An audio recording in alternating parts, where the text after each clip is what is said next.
buenas tardes! Estamos ao vivo para mais uma live terapia para a gente falar sobre autorresponsabilidade. Vamos? Ó, tô convidando todo mundo por aqui. Hoje eu tô num dia meio atípico, mas seguimos o baile. Não é mesmo? Quem vem comigo? Quem vem comigo? Vamos. Chamando as parças aqui. Cadê as mulherada linda?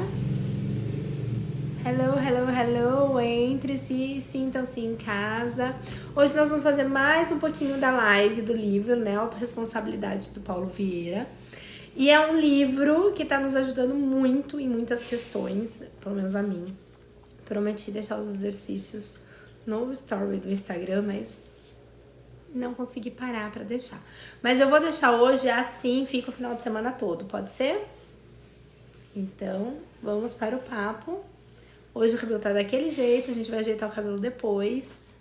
Então, aquele que for capaz de perder uma corrida sem culpar os outros pela sua derrota, tem grande possibilidade de algum dia ser bem sucedido. Napoleão Hill. Eu acho muito legal, né? Eu vejo essa visão que eu acho muito boa da questão do nosso protagonismo, né? O Paulo Vieira é uma pessoa que trabalha muito isso para o nosso protagonismo perante a nossa vida. A gente ser o autor da nossa própria história e não uma vítima onde culpa outras pessoas pelo que acontece, pelo que aconteceu, pelo que eu não consegui alcançar. Então essa frase do Napoleão Hill fala muito, né, em sentido disso.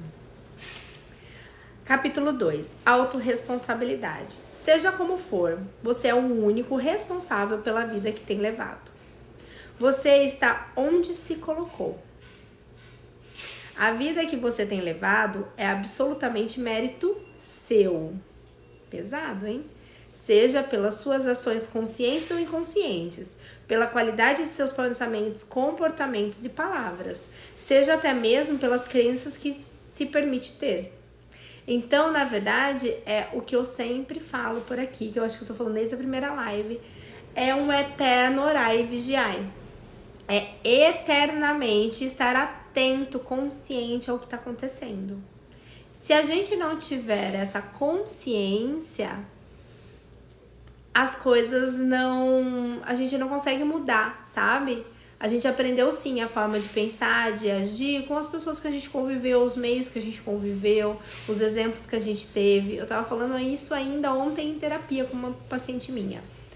E só que a gente pode mudar isso. Só que eu tenho que primeiro estar atenta, eu tenho que primeiro me questionar. O que eu tenho que mudar aqui? Por que eu tô tendo essa reação? Por que eu tô tendo essa atitude? Né? E tudo na nossa vida tem ali a raiz, né, nas nossas crenças, nas nossas emoções, nos nossos sentimentos. E eu vou muito além, né, como estudante de naturopatia, eu falo pra vocês, as nossas doenças são decorrentes dos nossos traumas, das nossas emoções. Então, de repente, né, e é uma coisa que eu sempre pensei muito, tá, gente? Eu falo pela minha própria história. Eu não tenho mais nem meu pai nem minha mãe, mas aí eu vejo as pessoas falando, porque eu tenho genética de problema cardíaco. Meu pai morreu de problema no coração, né? Meu pai morreu em decorrência de uma questão cardíaca. Mas eu não tenho genética de cardíaco, entenderam? Eu não assumo esse papel na minha vida de, eu vou fazer acompanhamento cardiológico eternamente, porque meu pai morreu de problema cardíaco e eu vou morrer de problema cardíaco. Eu não assumo esse lugar. Por quê? Eu vou explicar um pouquinho melhor. Porque existe a genética, existe a epigenética. A epigenética é muito além daquilo, né, que eu herdei nas minhas células. É muito além a epigenética. A genética é aquilo que vem imprintado nas minhas células. O que eu ouvi também influencia, os meios que eu convivi, tudo isso gera impressões nas nossas células. Agora a questão A epigenética é o que eu faço com o que foi me dado.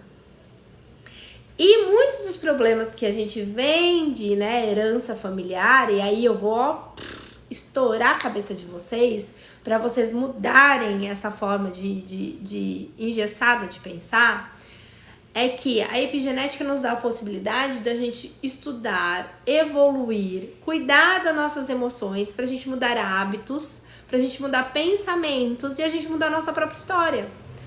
Por quê? O meu pai morreu de problema cardíaco decorrente aos hábitos, pelo que ele fazia com a vida dele, pelos hábitos que ele tinha, alimentar, pelos hábitos que ele tinha, né, de vícios. Meu pai era uma pessoa, ele não bebia para ser alcoólatra, mas ele era um alcoólatra, um elitista, um etilista social. Meu pai bebia, né, diariamente. E meu pai fumava, mas assim, as emoções dele descontavam no cigarro. Então, às vezes ele fumava 2, 3 maços de cigarro por dia. Ele acordava, a primeira coisa que ele ia fazer era fumar. Quanto isso é saudável? Então, meu pai morreu de problema no coração porque ele cultivou hábitos que levaram ele a morrer de problema no coração. Que, né, defasaram a saúde dele até ele morrer em decorrência a um problema cardíaco. Mas não quer dizer que eu tenha herança cardiopata, que eu tenha herança de problemas cardíacos. Vocês conseguem entender isso? Muitos dos cânceres que a gente tem na nossa vida, né, na nossa história aí familiar, não é herdado. E a gente tá colocando na nossa cabeça que a gente vai morrer daquilo, sendo que não vai morrer daquilo. Mas os seus hábitos, o que você faz diariamente, sua alimentação, seus hábitos, o que você bebe, o que você toma de remédios, isso sim vai te levar a ficar doente. Então essa frase aqui, essa frase dele, que eu estou onde eu me coloquei, é totalmente real. Então a gente tem que parar de criar um pouco as histórias, sabe, na nossa cabeça ali do que foi nos ensinado, e na verdade muitas vezes não é real, e nos responsabilizarmos pelo que eu tô fazendo hoje, por aonde eu estou hoje. E aí eu volto a falar, foi nos prometido uma vida de abundância. Se eu não estou tendo a vida de abundância, é porque algo está disfuncional, né? Algo eu tenho que melhorar ali na minha vida. A afirmação acima pode parecer muito dura, pode parecer até mesmo como uma acusação. Peço que a entenda não como uma acusação, e sim como uma realidade libertadora. A crença de que foi você que se colocou, ou pelo menos se permitiu estar onde está, e aí a gente fala de consciência e permissão, são duas coisas muito importantes na nossa vida. A crença de que foi você que se colocou, ou pelo menos se permitiu estar onde você está, é muito salutar. Afinal, se foi você que se colocou na situação de vida que está hoje, por pior que seja ou esteja, você foi o timoneiro de sua vida, né? Você pegou o timão ali, né? Aquela orientação ali do barco da tua vida e te colocou nesse lugar. Você foi o responsável, foi o condutor do seu destino. E como condutor, como timoneiro da sua vida, você obteve resultado e não fracassos. É dentro dessa perspectiva, se você não está satisfeito com os resultados que tem obtido, basta reconhecer o que está errado. Reconhecer que suas escolhas e caminhos não têm sido satisfatórios e então redirecioná-los de forma autorresponsável, objetivo e consciente, pois os acontecimentos de sua vida não são coincidências, não são fatalidades do destino, e muito menos você não é vítima de ninguém, nem das circunstâncias. Quanta clareza, não é mesmo? A autorresponsabilidade é a crença de que você é o único responsável pela vida que tem levado. Sendo assim, é o único que pode mudá-la. Paulo Vieira. Faz sentido isso para vocês? Me contem aqui, vocês estão participando aqui da live. Exercício 3. Reescreva a afirmação em negrito da página anterior, em primeira pessoa e com as suas próprias palavras. Então, né, se eu for escrever na minha Primeira pessoa, autorresponsabilidade é a crença de que eu sou o único responsável pela vida que tenho levado. Sendo assim, sou o único que pode mudá-la. Faz sentido isso para vocês? Pensando dessa maneira, sendo e se comportando como o autor da sua história, certamente você poderá se colocar em qualquer outro lugar, poderá escrever e reescrever seus caminhos e escolhas. A autorresponsabilidade retrata o fato de que você tem se colocado onde está, seja de forma consciente ou inconsciente. A autorresponsabilidade lhe dá poderes e o capacita a mudar o que deve ser mudado, para continuar a avançar na direção dos seus objetivos conscientes e de um equilíbrio e plenitude de vida.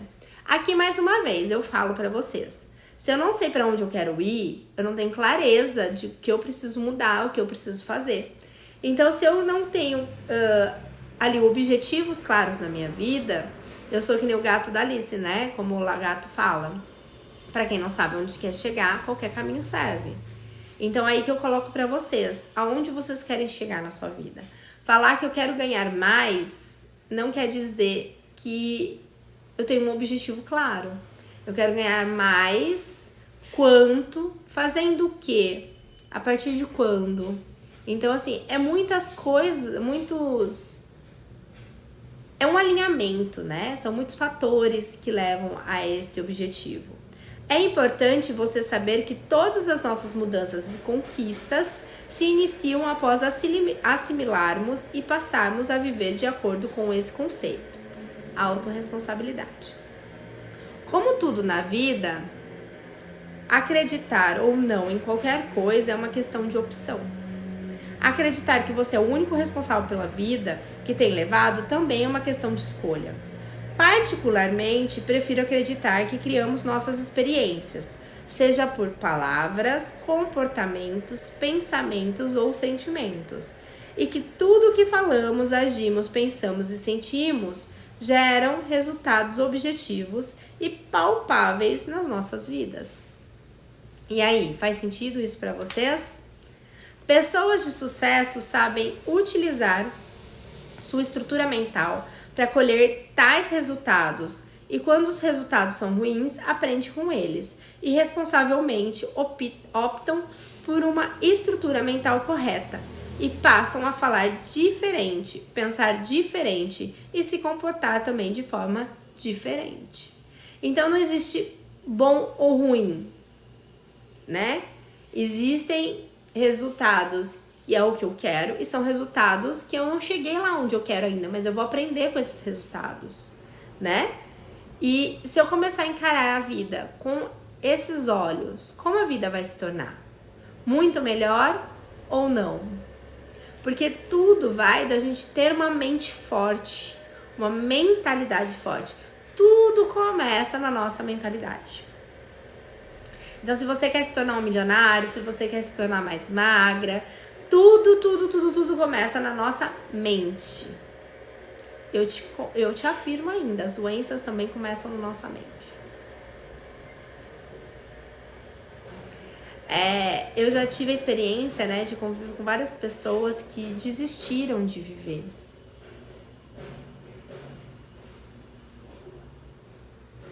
Pois é, amor nunca questiona ninguém. E assim, a gente saber também que eu sou responsável por mudar a mim mesma, eu não mudo outra pessoa.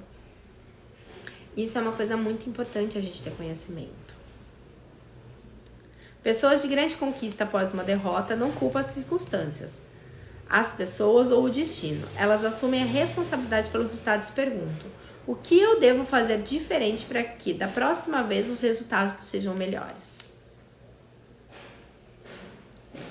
Se você não acredita que tem livre-arbítrio para criar e escrever sua história presente e futura de vida, se você não acredita que está criando o seu mundo a cada pensamento e a cada decisão que toma, se você ainda acha que seus sucessos e fracassos independem de você, isso demonstra que está à mercê das circunstâncias e perigosamente à mercê dos outros e do mundo.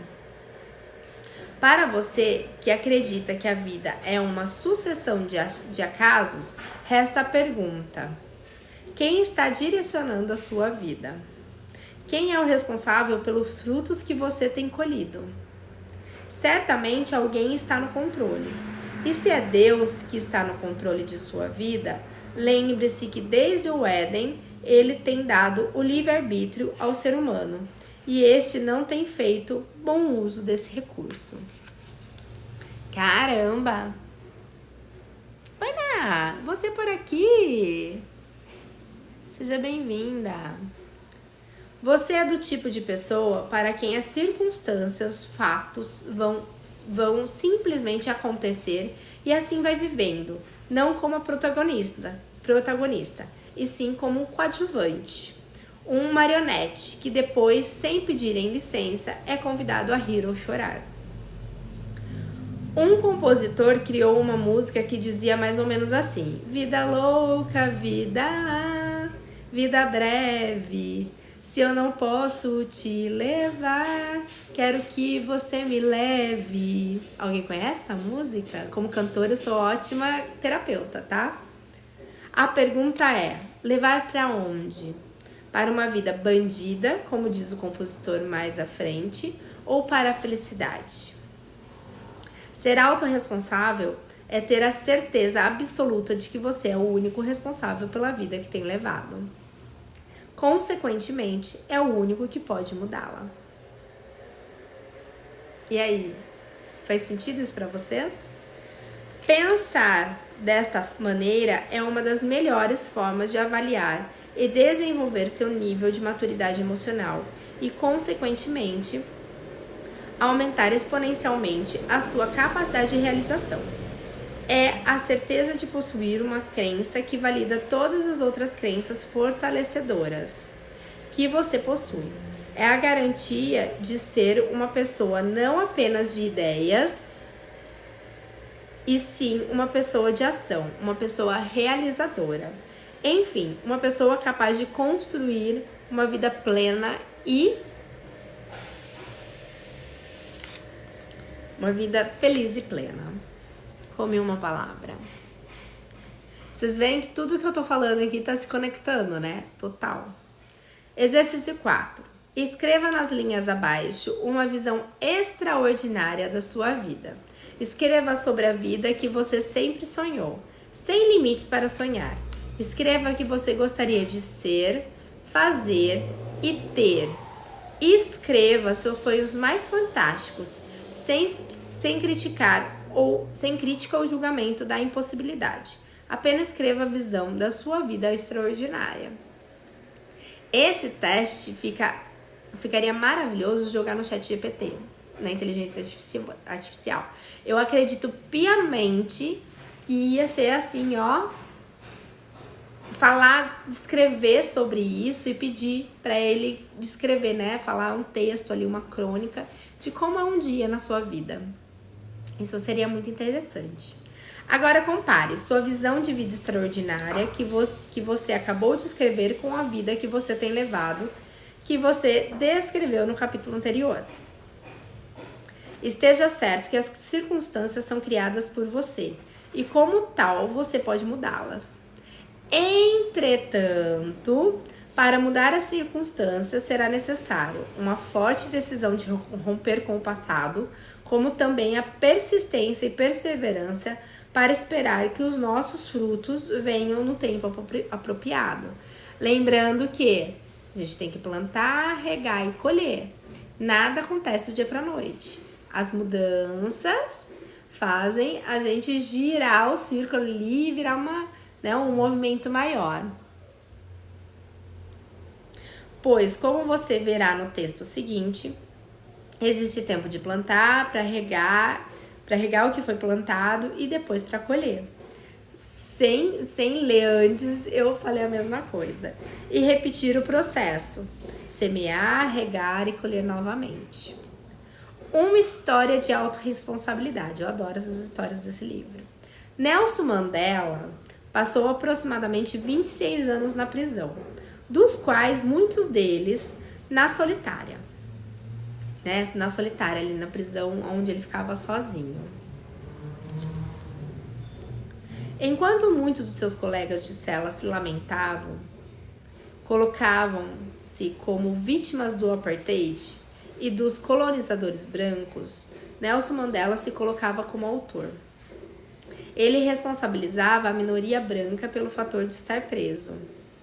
Entretanto, ele se considerava o único responsável pelos seus sentimentos, pensamentos e atitudes na prisão.